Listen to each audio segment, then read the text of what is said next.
Hey guys! Now imagine a country whose population is the same as neighboring Russia, but whose size is 45 times smaller. There's little land, and the prices on it are sky high. That's why everything is growing upwards.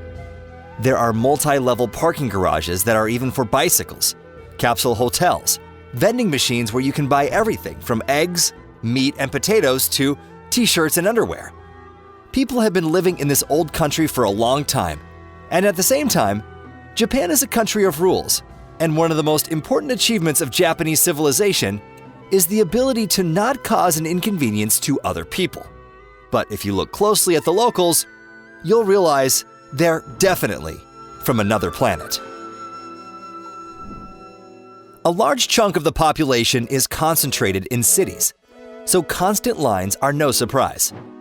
They include lines to get on trains, lines for escalators, and lines in restaurants.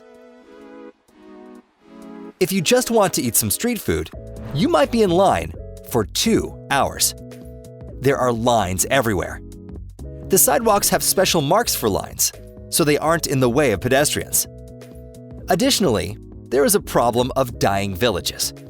Because of the people's efforts and the overpopulation in the cities, there's a growing number of abandoned buildings in the countryside. The governments in low population areas are combating this problem by putting some homes up for sale at symbolic prices. Others are given away for free. And they're even ready to pay you for some others. But the families are required to move to that place and live there, not just visit on vacation.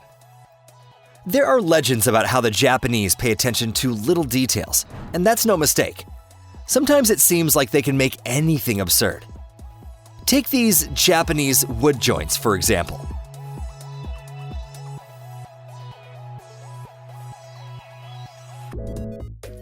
They also have 2 kinds of slippers, one kind for the whole house, and the other kind just for the bathroom.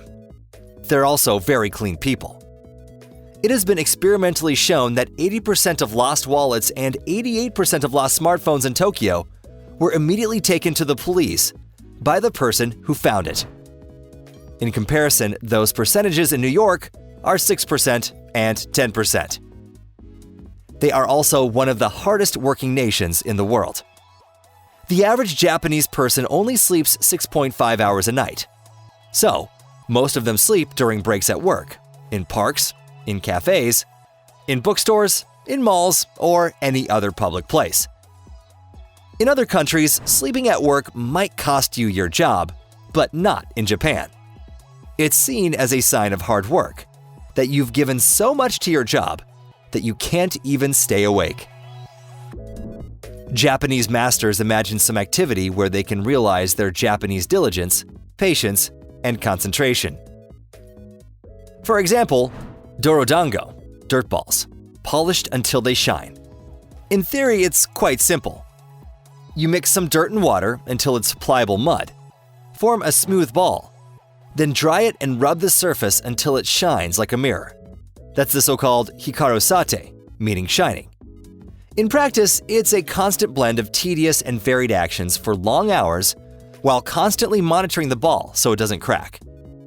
But you can't say the Japanese are tedious, they're just different. This is seen really well in anime and Japanese TV overall. They have everything. Just look at these harsh jokes, like this one, for example.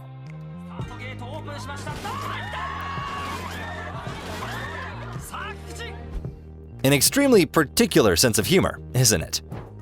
They really love to have fun, and it looks extremely peculiar.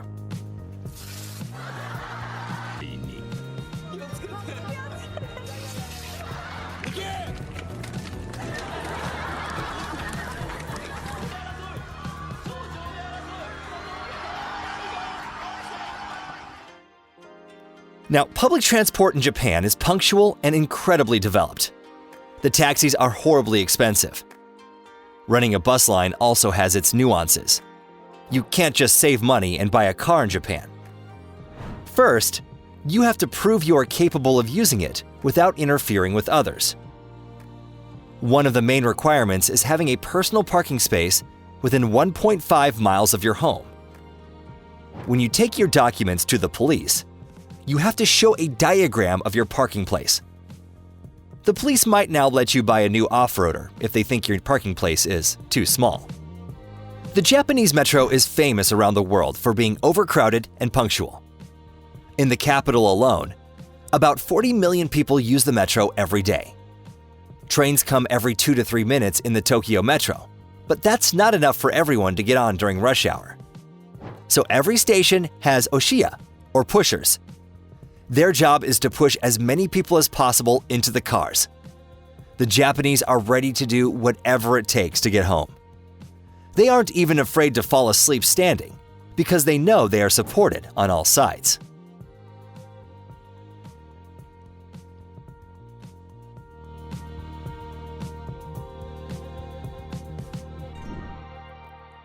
It's no surprise that Japan is the most popular bicycle country in Asia, and Tokyo is in the top 10 countries for cyclists. But the country almost has no bicycle infrastructure. There are entire streets closed to cyclists. Their paths are often mixed with sidewalks. Normal separate bicycle lanes and special bike paths are almost non-existent in Japanese cities. They're only on large roads. Additionally, cyclists have their own traffic laws and fine system for breaking those laws. All bicycles must be registered. A special sticker with a number is put on the bicycle, and the owner is given a certificate card that must be carried. You can only see something like this in a few countries, but in the North Mountains of Japan, the roads look like this every year. Along the roads in the Toyama Prefecture are huge snow walls that can be 65 feet tall. The highways are covered in snow during the winter, so when they are dug out in April, it makes these massive gorges. The Japanese have surpassed everyone in trash sorting and recycling.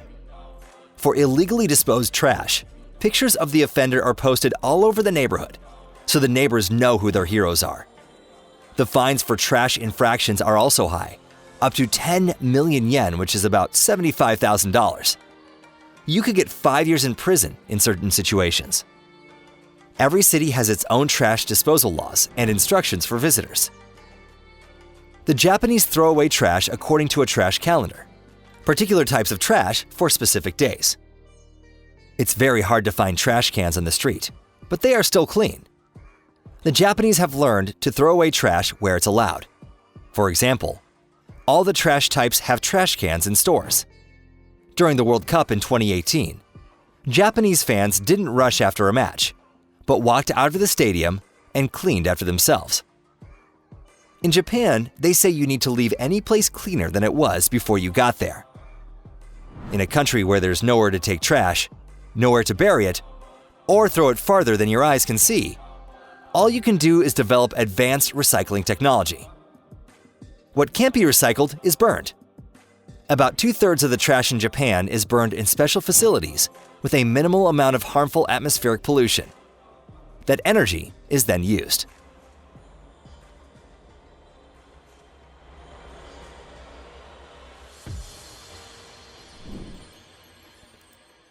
The Japanese economy is one of the strongest in the world.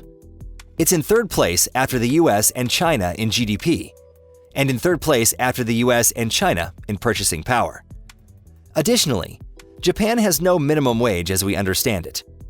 There's an initial salary that's the same for everyone, and it grows depending on the number of years worked in a company. The starting salary for university graduates is 200,000 yen, or about $15,000 a month. The minimum hourly wage is 900 yen, $6.70. To rent an apartment, a Japanese person must put down 100,000 to 350,000 yen, $740 to $2,600. The cost of rent depends on the distance from the center, the proximity to train stations, and the age of the building.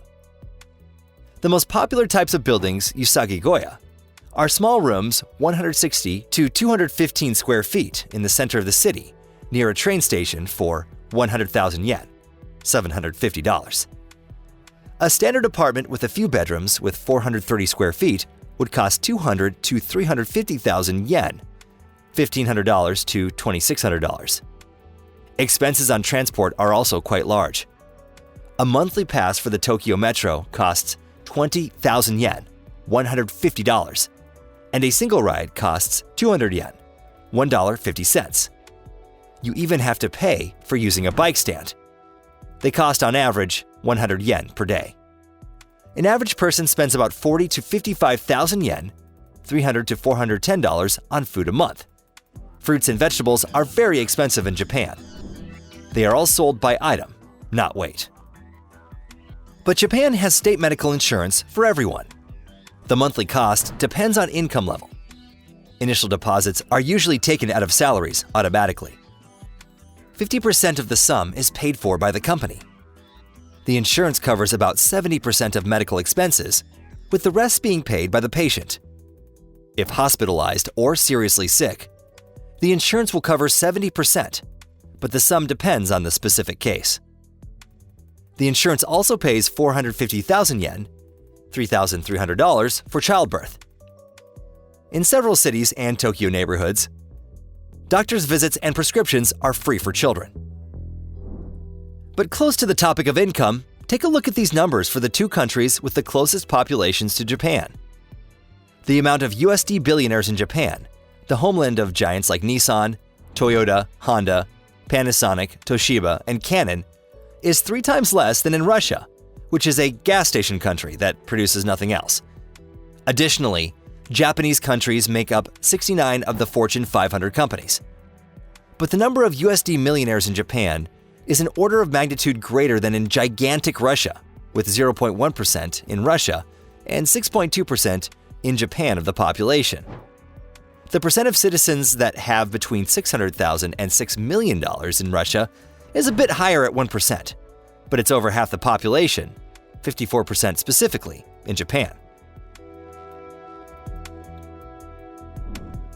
Finally, we would like to note that the Japanese use of technology in daily life is so advanced, we can confidently say that they are living in the future. Robots replaced people in production a long time ago. For the Japanese, using robots in service has become normal, with robot cleaners, robot concierge, and robot waiters. Back in 2015, a hotel opened in Japan that served guests with robots. There were hundreds of robotic systems in the hotel.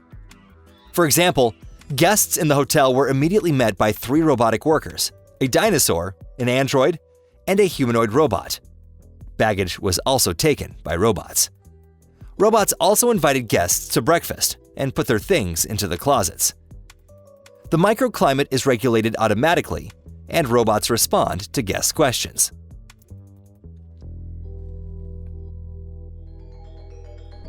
Well, that's all for today. Be sure to leave a like if you enjoyed the video. Don't forget to comment too. Let me know, would you like to live in Japan? I don't know if I can handle those subway trains. They're just too crowded. And we'll see you again next time.